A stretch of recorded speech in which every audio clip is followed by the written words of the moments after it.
Question answer chapter 16 class 6th. Very short answer type question. Question number 1. Define the term waste.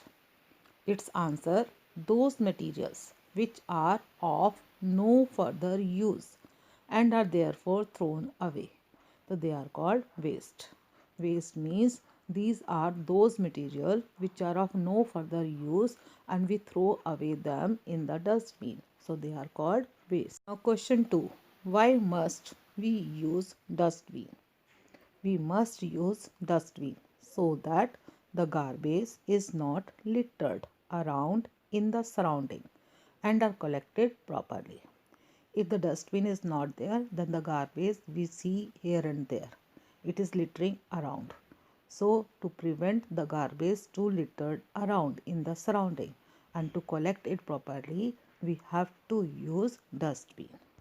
Question 3. Give two examples of materials that can be recycled.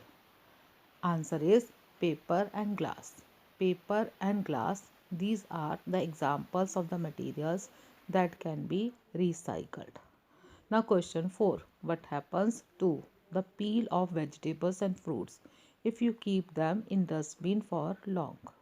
Answer is the peels of vegetables and fruit, if they are kept in the dustbin for long duration, they rot and decompose by microorganisms. Now, next question. Question number 5. Classify the following as biodegradable and non-biodegradable. Vegetable peel, leather belt, paper, plastic mug, polythene bag, glass bottle, a piece of apple, tea leaves, discarded switch. Now come to its answer. Children, biodegradable materials are those which can be decomposed by the microorganism, and non-biodegradable materials cannot be decomposed by the microorganism. Now biodegradables are vegetable peels, paper, a piece of apple, tea leaves, leather belt. Children, those materials which we obtain from plants or animals, they are biodegradable. Non-biodegradable, these are plastic mug, glass bottle, discarded switch. The materials which are man-made generally, they are non-biodegradable. Now, short answer type question. Question number 1. What are the consequences of not sorting out waste regularly? If we are not sorting out waste, then what will happen? Answer is, if not sorted out, it acts as a breeding ground for germs and insects. If the waste, these are not sorted out regularly, then the waste material, they become the breeding ground for germs and insects. Germs and insects breed there, grow there, their number will increases. Now question 2. How do decomposers help us? Now its answer. Microorganisms are also called decomposers. They act on complex substances and decompose them into simpler substances. So decomposers, so they help in decomposing the complex substances and converting them into simpler substances. They also help in recycling of the nutrient, help in cleaning the environment also. Now question number 3. What is vermicomposting? How is it done? Now answer is, composting carried out by earthworm is called vermicomposting.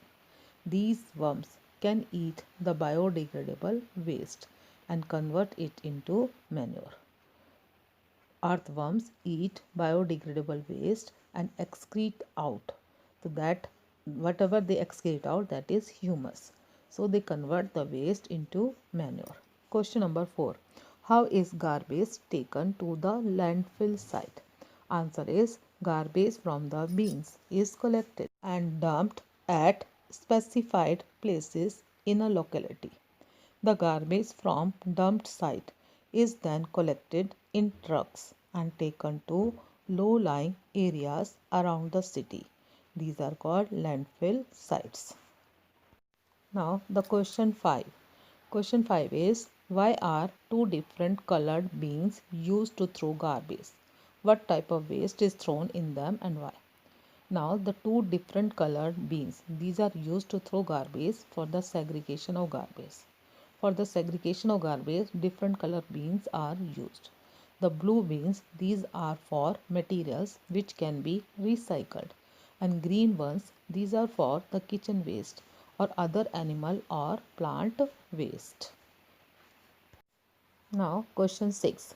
Give 5 ways by which use of plastics can be minimized. Answer is reuse polythene bags. Second is carry paper bags for shopping. Third is never burn plastic. Fourth, don't throw garbage in polythene bags. And the fifth is don't keep food in plastic bags. These are the ways by which use of plastics can be minimized. Long answer type question. Question 1. How is a landfill site prepared?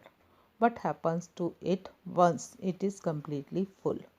Landfill sites are first prepared by spreading clay and plastic at the bottom to prevent the harmful components of garbage from seeping into the ground.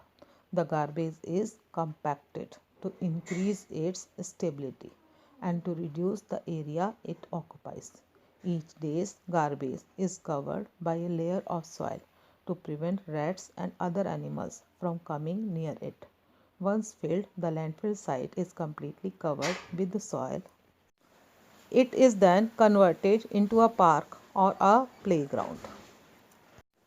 Now, question 2. Plastics are necessary evil. Give 3 points in favor of and against the use of plastic. Answer is plastic is a necessary evil as the daily things in our lives are made up of plastic such as combs, brushes, bag, etc. These things are made up of plastics and the biggest drawback is it does not decompose easily. Now, 3 points in favor of and against the use of plastic. Reuse as many things as possible. Carry paper or cloth bags for shopping. And third point is never burn plastic as it causes pollution. Question 3. Why should we recycle paper? Recycling of paper saves trees because 90% of paper is made from wood. One third of the trees which are cut are used to make paper. For every 1 ton of newspaper recycled, you can save enough energy to power a television for 31 hours. For these reasons, we have to recycle paper.